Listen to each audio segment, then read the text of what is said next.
तो सभी भाइयों एवं बहनों को नमस्कार। स्वागत है आपका आपके अपने चैनल सक्सेस जंक्शन एक कदम सफलता की ओर में। मेरा नाम है अतुल शुक्ला और हम लेकर के आ गए हैं आपके लिए एमपीएसआई भर्ती 2026। आप कहेंगे सर 2026 तो अभी आया नहीं है। देखो 2025 की जो भर्ती है वो 2026 में जाकर के कंप्लीट होगी, है ना। अब अगर आज वाला वीडियो कोई जनवरी में देखेगा तो कहेगा सर 2025 की वीडियो आ रही है, ठीक है ना। जनवरी में ज़्यादा दिन बचे नहीं है, इसलिए जो है हमने 2026 डाल दिया है। तो एमपीएसआई भर्ती 2025 की दृष्टि से अति महत्वपूर्ण वीडियो है, जिसमें आज हम इंग्लिश के प्रैक्टिस सेट नंबर 1 को कवर करने वाले हैं। जैसा कि आपको पता है जनवरी में आपका एग्जाम है, ज़्यादा समय बचा नहीं है। सबसे ज़्यादा जो समस्या बच्चों को हो रही है वो इंग्लिश और कंप्यूटर नागरिक शास्त्र में हो रही है, तो इसके ज़्यादा प्रैक्टिस सेट हम लेकर के आएंगे। हालांकि प्रैक्टिस सेट सभी सब्जेक्ट के लेकर के आएंगे। आपको पता है अभी हाल ही में जीके जीएस करंट अफेयर के लिए महत्वपूर्ण सोर्स अपने पास में आ गया है, जैसे कि एमपी आबकारी का एग्जाम ईएसबी ने करवाया है, इसके बाद में एमपी पुलिस का एग्जाम करवाया है। जैसा देखा गया आबकारी के जो क्वेश्चन है वो एमपी पुलिस में आए थे, एमपी पुलिस के क्वेश्चन आपके एमपी एसआई में भी आएंगे, क्योंकि वही क्वेश्चन एमपी एएसआई में भी आए थे। तो सारी आंसर की भी हमारे पास में है, उसी के आधार पर हम आपके लिए एग्जैक्ट प्रैक्टिस सेट हम तैयार करने वाले हैं, जो अभी रिसेंट में एपटेक जो नई कंपनी है उसके द्वारा पूछे गए हैं। ठीक है, तो चलिए प्रैक्टिस सेट नंबर 1 शुरू करेंगे। ये आपके एमपीएसआई के साथ साथ में छात्रावास अधीक्षक की जो भर्ती आने वाली है उसके लिए महत्वपूर्ण है, और जो फॉरेस्ट जेल प्रहरी और आपका जेल एसपी की जो भर्ती है उसके लिए भी ये वीडियो महत्वपूर्ण है। ठीक है, चलिए अब शुरू करते हैं। आइए देखते हैं आज का पहला प्रश्न क्या है। देखिए इसी तरह से प्रश्न आपके एग्जाम में आपको देखने को मिलेगा। प्रश्न कह रहा है fill in the blank with correct option, यानी कि आपको 4 ऑप्शन दिए गए हैं, एक प्रश्न दिया गया है, बीच में फिल इन द ब्लैंक है, यहाँ पर आपको करेक्ट ऑप्शन भरना है। कैसे भरेंगे आइए देख लेते हैं, और हिंदी में ही आपको समझाएंगे। इसका जो पूरा डिटेल रहेगा, सॉल्यूशन रहेगा, हिंदी में ही आपको समझाएंगे। देखिए लिखा है politics dash the game of compromises, यानी कि जो पॉलिटिक्स है, जो राजनीति है, वो जो है कंप्रोमाइजेज यानी कि समझौते का एक खेल है। अब बताइए बीच में हम क्या भरें, यहाँ पर कौन सी सहायक क्रिया आनी चाहिए, यानी कि प्लूरल आनी चाहिए, बहुवचन आनी चाहिए, या फिर सिंगुलर एक वचन आनी चाहिए, इज आर एन या फिर नन ऑफ द एबव, क्या आना चाहिए इसमें। तो प्रश्न का सही आंसर ऑप्शन नंबर ए हो जाएगा। यहाँ पर इज आएगा। सर इज क्यों आएगा, ये तो एस और ईएस लगा हुआ है, इस हिसाब से तो पॉलिटिक्स जो है वो आपका प्लूरल होना चाहिए। लेकिन ध्यान रखना कुछ ऐसे वर्ब होती हैं जो देखने में आपको प्लूरल लगती हैं, यानी कि बहुवचन लगती हैं, लेकिन बिहेवियर उनका सिंगुलर की तरह होता है, इसलिए यहाँ पर इज आएगा। देखिए कौन कौन सी ऐसी वर्ब हो सकती हैं वो भी हमने आपको यहाँ पर बता दिया है। देखिए कुछ ऐसी नाउन होती हैं जो प्लूरल में लिखे जाते हैं, यानी देखने में प्लूरल लगते हैं, लेकिन इनका बिहेवियर सिंगुलर की तरह होता है। जैसे मैथमेटिक्स हो गया, मैथमेटिक्स लास्ट में एस लगा है, आपको कन्फ्यूजन हो जाएगा, एस लगा है तो ये भैया बहुवचन होगी, तो इसकी जो सहायक क्रिया होगी वो हम बहुवचन लगा देंगे, लेकिन ऐसा नहीं है। मैथमेटिक्स हो गया, स्टैटिक्स हो गया, इकोनॉमिक्स हो गया, फिजिक्स हो गया, न्यूज़ हो गया, इनिंग्स हो गया, इन सब के साथ में सिंगुलर वर्ब का प्रयोग किया जाता है, यह आपको ध्यान रखना है। ठीक है, कंफ्यूज बिल्कुल भी नहीं होना है। चलिए आगे बढ़ते हैं। आगे बढ़ने से पहले आप लोगों को बता दें, जिस तरह से एमपी पुलिस एमपी आबकारी में सफलता मिली है हमारे सुपर नोट्स को, सीधे सीधे 90 से 95% तक प्रश्न अपने सुपर नोट्स से आए हैं, उसी तरह से एमपी एसआई और एमपी क्षेत्र रक्षक जेल प्रहरी के लिए भी हमने बेहतरीन नोट्स तैयार किए हैं। ठीक है, आपके सामने सबसे पहला एग्जाम एमपीएसआई का है। एमपीएसआई में 8 से 9 सब्जेक्ट आपको देखने को मिलने वाले हैं। समय कम है, एमपीएसआई के कंप्लीट नोट्स मात्र 199 रुपये में आपको उपलब्ध कराए जा रहे हैं सक्सेस जंक्शन के द्वारा। ये सुपर नोट्स रहेंगे, इसमें आपको इन सभी सब्जेक्ट के कंप्लीट नोट्स मिलेंगे, साथ ही साथ में जो हम प्रैक्टिस सेट करा रहे हैं इसकी भी पीडीएफ आपको साथ में ही मिलेगी। ठीक है, इसके अलावा एमपी क्षेत्र रक्षक जेल प्रहरी और जेल अधीक्षक की भर्ती है, जिसमें English, science, Hindi, GK GS और मैथ, इन सब के कंप्लीट नोट्स मात्र 189 रुपये में आपको उपलब्ध कराए जाएंगे। एग्जाम डेट इसकी मार्च 2026 है, ये भी आपको पता होगा। छात्रावास अधीक्षक के कंप्लीट नोट्स मात्र 199 रुपये में है। उसमें बहुत सारे सब्जेक्ट हैं, क्योंकि पॉक्सो एक्ट भी आएगा उसमें जो है स्टैटिक्स भी आएगा, और भी बहुत सारे सब्जेक्ट हैं, है ना, छात्रावास से रिलेटेड, तो वो सब सब्जेक्ट आपको मात्र 199 रुपये में उपलब्ध कराए जाएंगे। कैसे प्राप्त करेंगे सर ये नोट्स, तो बहुत सिंपल सी प्रक्रिया है। ये क्यूआर कोड आपको दिखाई दे रहा है, इसका स्क्रीनशॉट ले लीजिए। जो भी नोट्स आपको चाहिए, एमपीएसआई चाहिए तो 199 का पेमेंट इसी पर करेंगे। ठीक है, पेमेंट का स्क्रीनशॉट आपको इस व्हाट्सएप नंबर 7052547003 इस पर आपको सेंड कर देना है। नीचे लिख देना है एमपीएसआई नोट्स। ठीक, तो तुरंत आपको एमपीएसआई के सुपर सिलेक्शन नोट्स सेंड कर दी जाएंगे। ऐसे ही अगर आपको ये क्षेत्र रक्षक जेल प्रहरी के नोट्स चाहिए तो 189 पेमेंट करना इसी क्यूआर पर। उस पेमेंट का स्क्रीनशॉट सेंड करना इस नंबर पर और नीचे लिख देना क्षेत्र रक्षक जेल प्रहरी नोट्स। छात्रावास अधीक्षक की चाहिए तो 199 पेमेंट करके नीचे लिख देना छात्रावास अधीक्षक या फिर हॉस्टल वार्डन नोट्स। आपको सभी नोट्स तुरंत सेंड कर दिए जाएंगे और व्हाट्सएप ग्रुप में आपको जोड़ देंगे। सबका अलग अलग व्हाट्सएप ग्रुप बना हुआ है जहां पर आपको आगे के सारे नोट्स मिलते रहेंगे मेरे भाई, ठीक है। चलिए अब आगे बढ़ लेते हैं और आज का दूसरा प्रश्न देखते हैं। दूसरा प्रश्न है the public dash aware of the food, यानी कि जो पब्लिक है वो इस खाने के लिए, इस भोजन के लिए अवेयर है, जागरूक है। अब इसमें भी फिल इन द ब्लैंक भरना है आपको। यहाँ पर बीच में क्या लगाया जाएगा, इज लगाएं, एम लगाएं, आर लगाएं या फिर कुड लगाएं।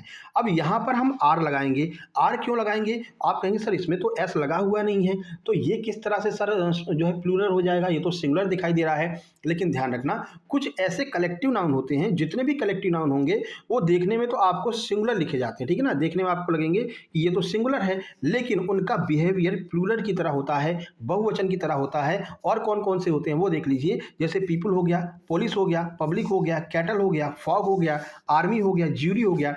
ये कुछ ऐसे कलेक्टिव नाउन होते हैं जिनके साथ में देखने में आपको लगेगा कि ये सिंगुलर है क्योंकि इसमें एस कहीं पर आपको दिखाई नहीं दे रहा है, लेकिन इनका बिहेवियर प्लूरल होता है, बहुवचन की तरह होता है। इसलिए हम यहाँ पर आर सहायक क्रिया के रूप में, वर्ब के रूप में आर का प्रयोग करते हैं, ठीक है। चलिए ये दो प्रश्न आपको हमने नाउन से करवा दिए हैं। अब आगे बढ़ लेते हैं और देखते हैं अगला प्रश्न क्या है। देखिए अगला प्रश्न है find the best synonym of the word jest. Jest का आपको सिनोनिम बताना है, यानी कि जो समानार्थी शब्द होते हैं, समानार्थी और विलोम, हिंदी में इसको समानार्थी और विलोम शब्द कहते हैं, ठीक है। सिनोनिम्स को समानार्थी कहते हैं या फिर पर्यायवाची कहते हैं, एंटोनिम्स को विलोम कहते हैं, ठीक है। तो यहाँ पर पूछा गया जो जेस्ट शब्द है ना, इसका सिनोनिम्स क्या होगा, समानार्थी क्या होगा। ऑप्शन देखिए, सैड, करेज, डाई या फिर सेविंग्स। बताइए क्या होगा। आंसर आपको दिखाई दे रहा है, ऑप्शन नंबर बी हो जाएगा, करेज इसका बिल्कुल सही आंसर हो जाएगा। लेकिन इसका आंसर आप तब निकाल सकते हैं जब आपको ये पता होगी ये जेस्ट का मतलब क्या होता है। जेस्ट का मतलब तो पहले पता होना चाहिए, है ना। तो जेस्ट का मतलब होता है उत्साह, ठीक है, उत्साह। जैसे ही आपको इसका हिंदी में अर्थ पता चला कि ये इसका मतलब उत्साह होता है, आप तुरंत ऑप्शन की तरफ जाएंगे। इसका सिनोनिम मतलब समानार्थी क्या होगा, सैड तो हो नहीं सकता, सैड का मतलब तो दुखी होता है। अगर जो व्यक्ति उत्साही होगा वो दुखी कैसे होगा, तो ये तो गलत हो गया। डाई, डाई माने होता है सांचा, जैसे कि पैसे छापने की डाई होती है, कोई भी चीज़ बनाने की डाई होती है, तो वो डाई हो जाएगा, इसका कोई मतलब नहीं है। सेविंग्स माने होता है बचत करना, तो बचत का भी उत्साह से कोई मतलब नहीं है। करेज, करेज कहते नहीं भैया वो व्यक्ति बहुत करेजियस है, करेजियस माने बहुत उत्साही है, बहुत एकदम कह सकते हैं स्वाभिमान, मतलब कि उसके अंदर बहुत साहस है, साहसी कह सकते हैं ना। तो उत्साह और साहसी ये दोनों समानार्थी हो रहे हैं। उत्साह और जेस्ट यानी कि करेज और जेस्ट ये दोनों समानार्थी हो रहे हैं। आप इसको ऐसे भी पता लगा सकते हैं कि जैसे कि इसमें 3 शब्द आपको एक जैसे लगेंगे, एक शब्द आपका अलग लगेगा। जैसे ये जो है नेगेटिव सेंस दे रहा है, इसका कोई सेंस ही नहीं बन रहा है, सेविंग्स का भी कोई सेंस नहीं बन रहा है। इस हिसाब से भी आप करेज को आंसर लगा सकते हैं, ठीक है। यहाँ पर हमने बता दिया, बाकी तीनों का अर्थ भी आपको बता दिया है। सैड का अर्थ होता है दुखी, डाई का अर्थ होता है कुछ बनाने का सांचा, और सेविंग्स का अर्थ होता है बचत, ठीक है। और जेस्ट का क्या अर्थ होता है, उत्साह होता है, तो इसका सिनोनिम क्या हो जाएगा, करेज हो जाएगा। चलिए आगे बढ़ते हैं, अगला प्रश्न देखिए। अगला है कॉमन एरर आपको फाइंड करना है। फाइंड द एरर, इसमें आप एरर बताइए। यू, दूसरा है I, he, have to help the poor, यानी कि मैं, तुम और वो have to help the poor यानी कि गरीब लोगों की मदद करते हैं, ठीक है। गलती कहाँ पर है, तो इसमें गलती हो जाएगा ऑप्शन नंबर बी में। ऑप्शन नंबर बी में गलती क्या होगी वो देख लीजिए। तो देखो, जब किसी वाक्य में 2 या 2 से अधिक नाउन या प्रोनाउन दिए गए हों और उनका क्रम सेकंड पर्सन, फिर थर्ड पर्सन, फिर फर्स्ट पर्सन में होता है, यानी कि देखो 3 पर्सन होते हैं, ठीक है। जो आप सबसे पहले आप शुरुआत कहाँ से करेंगे, खुद से करते हैं। तो जो आई होता है इसको हम फर्स्ट पर्सन कहते हैं, ठीक है, फर्स्ट पर्सन।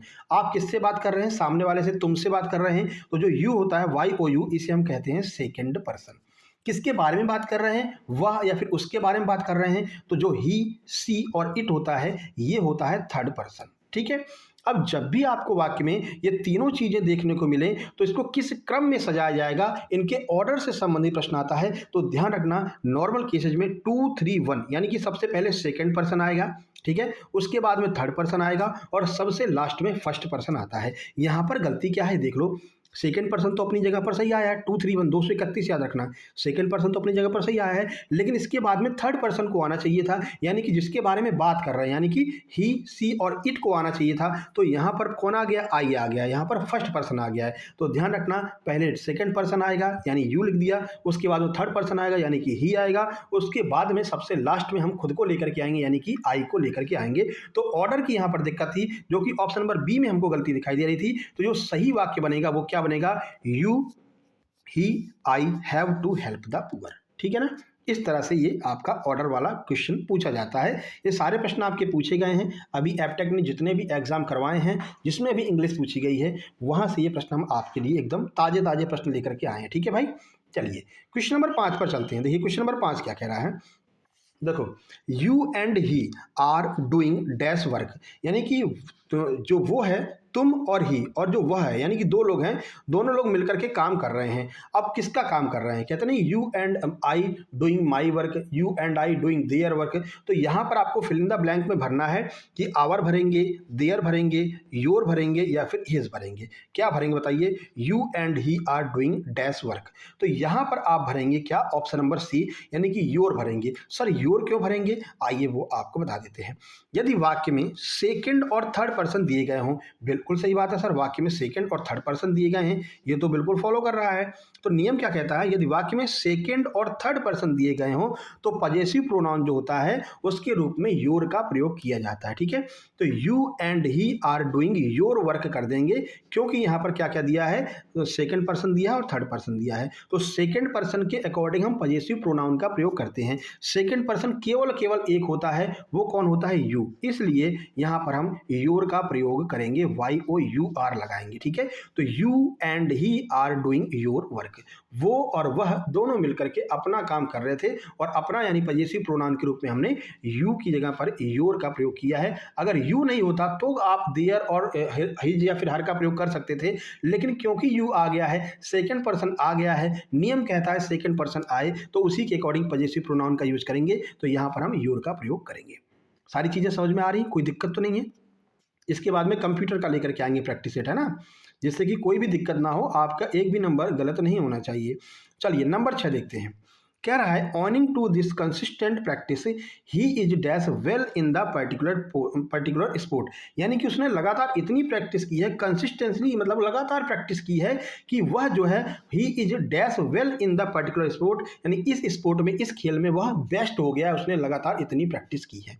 ठीक है, आपने सुना भी होगा प्रैक्टिस मेक्स मैन परफेक्ट, लगातार प्रैक्टिस आप करते रहेंगे तो उस क्षेत्र में आप एकदम परफेक्ट हो जाएंगे। तो यहाँ पर फिल इन द ब्लैंक पे हमको क्या भरना चाहिए, गेटिंग एट भरेंगे, गेटिंग ऑन भरेंगे, गेटिंग इन भरेंगे या फिर गेटिंग ऑफ भरेंगे। तो यहाँ पर हम भरेंगे गेटिंग ऑफ। गेटिंग ऑफ का मतलब ही होता है लगातार किसी चीज को कार्य करते हुए लगातार किसी चीज को प्राप्त कर लेना, उसके लिए ऑलरेडी गेटिंग ऑन का ही प्रयोग किया जाता है। देखो, तो गेट ऑन एक वाक्यांश क्रिया है, यानी एक फ्रेजल वर्ब है जिसका अर्थ ही होता है विशिष्ट तरीके से प्रदर्शन करना या फिर प्रगति करना। अगर आप लगातार कोई काम कर रहे हैं, लगातार किसी काम के लिए प्रगति आप कर रहे हैं, किसी काम को अचीव कर रहे हैं, लगातार अगर कर रहे हैं, तो उसके लिए हम गेट ऑन का प्रयोग करते हैं और यहाँ पर आईएनजी लगाएंगे, गेटिंग ऑन बन जाएगा। तो owing to his consistent practice, लगातार उसने इतनी प्रैक्टिस की है, he is getting on well in the particular sport, वह इस पर्टिकुलर स्पोर्ट में, इस पर्टिकुलर गेम में क्या हो गया है, मजबूत हो गया है, बहुत ही बेस्ट बन गया है। ठीक है, तो यहाँ पर गेटिंग ऑन का हम यूज करते हैं, गेटिंग ऑन फ्रेजल वर्ब का प्रयोग किया जाता है। आगे बढ़िए number 7, I have bought a chair she is very costly. अब यहाँ पर प्रोनाउन की दिक्कत दिखाई दे रही है, तो बताइए किसका यूज हम यहाँ पर करेंगे, कहाँ पर गलती हो सकती है। 4 पार्ट आपको दिए गए हैं, ए बी सी और डी, किस में गलती होगी। आई हैव बॉट ए चेयर, मैंने एक जो है कुर्सी खरीदी है, सी इज वेरी कॉस्टली, वो बहुत ज़्यादा महंगी है। आप जानते हैं जब चीज़ें निर्जीव होती हैं तो निर्जीव चीज़ों के लिए हम इट का प्रयोग करते हैं, ना कि सी का प्रयोग करेंगे। अब वैसे चेयर आपको लग रही होगी कि ये तो भैया स्त्रीलिंग है ना, कुर्सी स्त्रीलिंग है, लेकिन ध्यान रखना निर्जीव चीज़ों के लिए हम सी की जगह पर इट का प्रयोग करेंगे। यानी दिक्कत कहाँ पर है, ऑप्शन नंबर सी में दिक्कत है, जो कि यहाँ पर भी ऑप्शन नंबर सी में दिया गया है। ठीक है, तो इस तरह से आपको देखना, इस सी को हटाएंगे और यहाँ पर हम इट का प्रयोग करेंगे, निर्जीव वस्तुओं के लिए इट का प्रयोग करते हैं। ठीक है, देखिए यहाँ पर हमने आपको बता भी दिया है। चलिए 8 नंबर देखते हैं। Let I speak first. अब यहाँ पर आपको रिप्लेस द सेंटेंस, ये रिप्लेस करने के लिए भी आता है, पूरा पूरा सेंटेंस ही रिप्लेस हो जाता है। क्या आएगा यहाँ पर, लेट आई स्पीक फर्स्ट के स्थान पर क्या लिख सकते हैं, लेट मी स्पीक फर्स्ट लिख सकते हैं, लेट ही स्पीक फर्स्ट लिख सकते हैं, लेट स्पीक मी फर्स्ट लिख सकते हैं, या फिर स्पीक फर्स्ट मी लेट लिख सकते हैं। क्या लिख सकते हैं बताइए।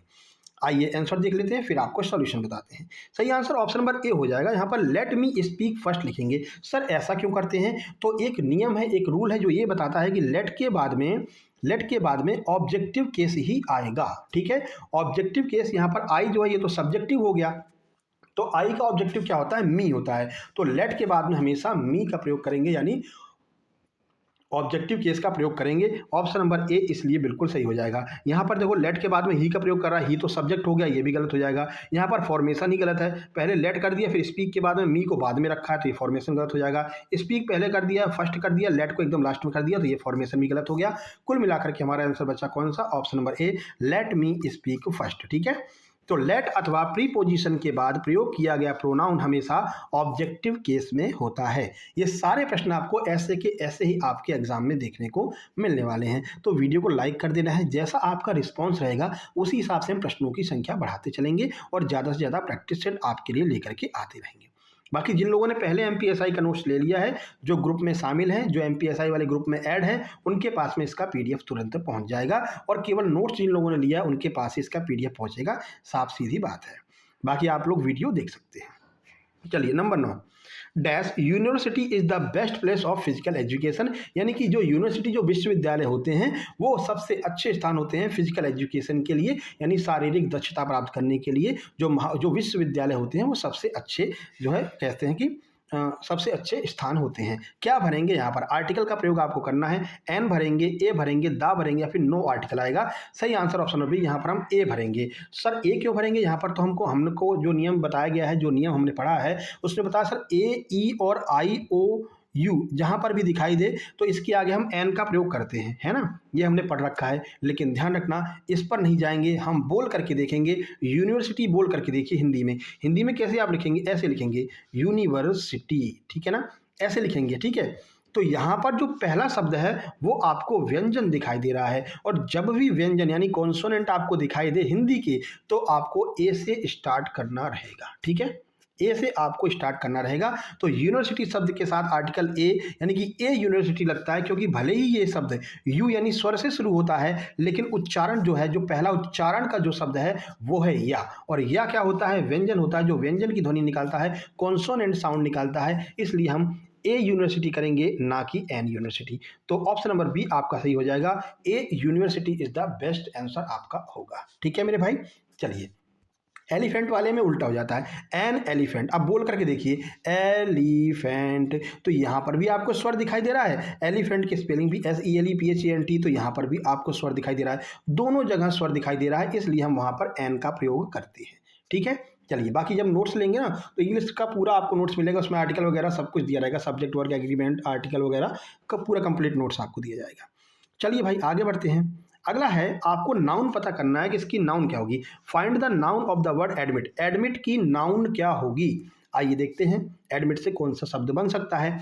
एडमिनिस्ट्रेशन बन सकता है क्या, नहीं सर, इसमें तो एडमिट लिख करके आ रहा है, एडमिट पूरा आना चाहिए, इसमें टी गायब ही कर दिया, एडमिनिस्ट्रेशन तो बनेगा नहीं। एडमायरिंग बनेगा क्या, एडमायरिंग भी नहीं बनेगा, एडमिन्स भी नहीं बनेगा, एडमिट से एडमिशन बनता है ना, एडमिट कहते हैं ना, इसको एडमिट कर दो या फिर स्कूल में एडमिशन करा दो, तो एडमिट शब्द का जो नाउन होगा वो एडमिशन बनेगा। ठीक है, तो ऑप्शन नंबर सी आपका सही हो जाएगा। एडमिट एक वर्ब है और इसका जो नाउन है वो क्या बनेगा, एडमिशन बनेगा। आगे बढ़ते हैं, चलो a video divide into part the process called, यानी कि एक वीडियो है, जैसे यही वीडियो है, इसको अगर दो पार्ट में हम ब्रेक कर दें, दो पार्ट में डिवाइड कर दें, तो इस प्रोसेस को हम क्या कहते हैं, यानी वन वर्ड आपसे पूछा गया कि इस पूरी प्रोसेस को एक शब्द में क्या कहेंगे, वन वर्ड सब्स्टिट्यूशन का ये प्रश्न है। डिवाइडिंग कहेंगे, कट कहेंगे, स्प्लिट कहेंगे, या फिर नन, इनमें से कोई नहीं। सही आंसर होगा ऑप्शन नंबर सी, इसको कहेंगे स्प्लिट, यानी कि वीडियो को स्प्लिट किया जाता है। स्प्लिट का अर्थ होता है दो पार्ट में डिवाइड किया जाता है। ठीक है, तो ये आपका ऑप्शन नंबर सी हो जाएगा, वन वर्ड, इसमें कुछ बताने को है ही नहीं। स्प्लिट कहते हैं किसी भी वीडियो को दो पार्ट में अगर बांटा जाता है उसको हम एक शब्द में स्प्लिट कहते हैं। अगला देखिए, find the antonym given word feud, feud का एंटोनिम क्या होगा। एंटोनिम का अर्थ है विपरीत, विलोम, ठीक है ना, विलोम कहें विपरीत कहें एक ही बात है। ठीक है। तो बताइए जो फ्यूड वर्ब है मतलब जो फ्यूड शब्द है इसका एंटोनिम्स क्या होगा। अब इसके लिए जरूरी है कि आपको ये तो पता होना चाहिए कि फ्यूड का अर्थ क्या होता है। तो फ्यूड का अर्थ होता है क्लेश, क्लेश या फिर कलह या फिर लड़ाई झगड़ा, ठीक है। अब इसका आपको एंटोनिम ढूंढना है। एंटोनिम का मतलब होता है उल्टा। उल्टा यानी अगर ये नेगेटिव वर्ड है तो इसका जो एंटोनिम होगा वो कैसा होगा, पॉजिटिव वर्ड होगा। तो बस आप पॉजिटिव वर्ड ढूंढ लीजिए, वही आपका आंसर हो जाएगा। डिस्प्यूट, डिस्प्यूट माने बंटवारा करना, तो ये तो नेगेटिव है। भाई अंग्रेजों ने भारतीयों के साथ में डिस्प्यूट किया था, अब फूट डालो शासन करो की नीचे चलाई थी, है ना। तो ये तो नेगेटिव सेंस दे रहा, माइनस लगा दो। इनेमिटी, इनेमिटी का मतलब होता है शत्रुता, तो ये भी माइनस हो जाएगा क्योंकि ये नेगेटिव सेंस दे रहा है। क्रूएल्टी, क्रूएल्टी मतलब होता है बहुत ज़्यादा क्रूर है वो व्यक्ति, बहुत खतरनाक है, तो ये भी नेगेटिव सेंस दे रहा है, इस पर भी माइनस लगा दो। फ्रेंडली, फ्रेंडली क्या है, अपने दोस्ताना व्यवहार हो गया, कुछ लोग फ्रेंडली होते हैं, बहुत फ्रेंडली होते हैं, बहुत अच्छे होते हैं, तो ये पॉजिटिव सेंस दे रहा है। ऑप्शन नंबर डी आपका बिल्कुल सही आंसर हो जाएगा। तो पॉजिटिव नेगेटिव से भी आप जो है सिनोनिम एंटोनिम्स को निकाल सकते हैं ना। तो बाकी हमने यहाँ पर आपको अर्थ बता दिया है। फ्यूड का अर्थ होता है कलेश और कलह, जबकि फ्रेंडली का अर्थ होता है मित्रता। तो फ्यूड का अपोजिट क्या हो जाएगा, फ्रेंडली हो जाएगा। आगे बढ़ते हैं, लाइक कर देना भाई, समझ में आ रहा होता है ना। अगला कह रहा है कि फाइंड द इडियम्स, आपको एक इडियम्स एंड फ्रेजेस दिया गया है, इडियम्स पता करना है कि एट ए लॉस, एट ए लॉस का इडियम्स फ्रेजेस क्या होगा बताइए।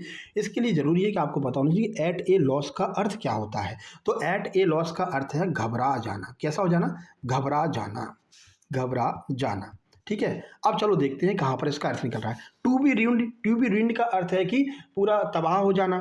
उसके बाद टू बी कन्फ्यूज्ड, कन्फ्यूज्ड का अर्थ होता है किसी भी चीज़ को लेकर के आप कन्फ्यूज हो जाइए कि ये करें या ये करें, ये सही है या फिर ये सही है। या फिर इन हरी, इन हरी का मतलब होता है बहुत जल्दी में है, या फिर इन काइंडनेस मतलब कि बहुत ज़्यादा दयालु है। तो सही आंसर हो जाएगा option number B, to be confused. जब आप किसी चीज़ को लेकर के घबरा जाते हैं, मान लीजिए आप बस स्टैंड पर खड़े हुए, आपकी बस निकल गई या फिर आपकी ट्रेन निकल गई, अब आप बहुत ज़्यादा घबरा गए कि अब तो कोई ट्रेन भी नहीं, अब क्या करना है, तो आप क्या हो गए, कन्फ्यूज्ड हो गए कि अब क्या करें, कुछ समझ में नहीं आ रहा है। तो कैसे हो गए, कन्फ्यूज्ड हो गए। तो एट ए लॉस का अर्थ होता है टू बी कन्फ्यूज्ड, यानी कि घबरा जाना, कंफ्यूज हो जाना। ऑप्शन नंबर बी आपका बिल्कुल सही आंसर हो जाएगा।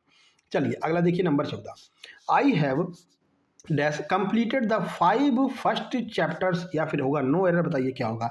इसमें 4 पार्ट में डिवाइड कर दिया, एक में आई हैव है, दूसरे में कंप्लीटेड द है, तीसरे में 5 फर्स्ट चैप्टर है, चौथे में नो एरर। बताइए क्या इसका आंसर होगा। आइए देख लेते हैं इसका आंसर क्या होगा, फिर आपको इसका रूल्स बताते हैं। सही आंसर ऑप्शन नंबर सी हो जाएगा, यानी ऑप्शन नंबर सी कहाँ पर दिया है, तो ध्यान देना ऑप्शन नंबर सी हमेशा सी में ही नहीं दिया रहता है। ऑप्शन नंबर सी यहाँ पर देखिए इसमें डी में दिया गया है। इसका आंसर होगा क्या, ऑप्शन नंबर डी, जो कि ऑप्शन नंबर सी दिया गया है। अब ये रूल क्या है सर, नियम क्या है जिसके हिसाब से इसको गलत साबित किया है, आइए देख लेते हैं। तो यहाँ पर कार्डिनल, ऑर्डिनल मतलब कि ऑर्डिनल, कार्डिनल और मल्टीप्लिकेटिव का जो है यूज किया गया है। ऐसे में क्या होता है, जब आपको एक वाक्य में ऑर्डिनल, कार्डिनल, मल्टीप्लिकेटिव एक साथ में दिए गए हों तो इनका क्रम जो है वो OCM होता है। अभी समझ में नहीं आया सर OCM का मतलब क्या है। देखो OCM का मतलब है ऑर्डिनल, ऑर्डिनल का अर्थ होता है कि फर्स्ट, जैसे कि फर्स्ट, सेकंड, गिनती में लेते नहीं, फर्स्ट, सेकंड, थर्ड, फोर्थ, ये सब क्या होते हैं, ये ऑर्डिनल शब्द होते हैं। कैसे होते हैं, ऑर्डिनल शब्द होते हैं, ठीक है। और इसके अलावा जो गिनतियां होती हैं 1 ONE 1, TWO 2, THREE 3, ये क्या होते हैं, ये कार्डिनल होते हैं, ठीक है। उसके बाद में फोर्थ, फिफ्थ, फोर्थ, ठीक है ना, फिफ्थ, सिक्स्थ, 1/4, यानी कि जब पार्ट दिया गया हो तो इसको हम क्या कहते हैं, मल्टीप्लिकेटिव कहते हैं। जैसे कि 1/6, 1/7, दूसरा 2 गुना, 3 गुना, 4 गुना, तो ये क्या होता है, ये मल्टीप्लिकेटिव होते हैं। 1, 2, 3, 4, 5 गिनतियां जो होती है उसको हम कार्डिनल कहते हैं, और पहला, दूसरा, तीसरा, फर्स्ट, सेकंड, थर्ड जो होता है उसको ऑर्डिनल कहते हैं। जब ये तीनों चीज़ें एक ही वाक्य में दी गई हों तो इनके क्रम से प्रश्न बनता है, तो इनका क्रम क्या होगा, OCM, पहले ऑर्डिनल आएगा, फिर कार्डिनल आएगा, फिर मल्टीप्लिकेटिव आएगा।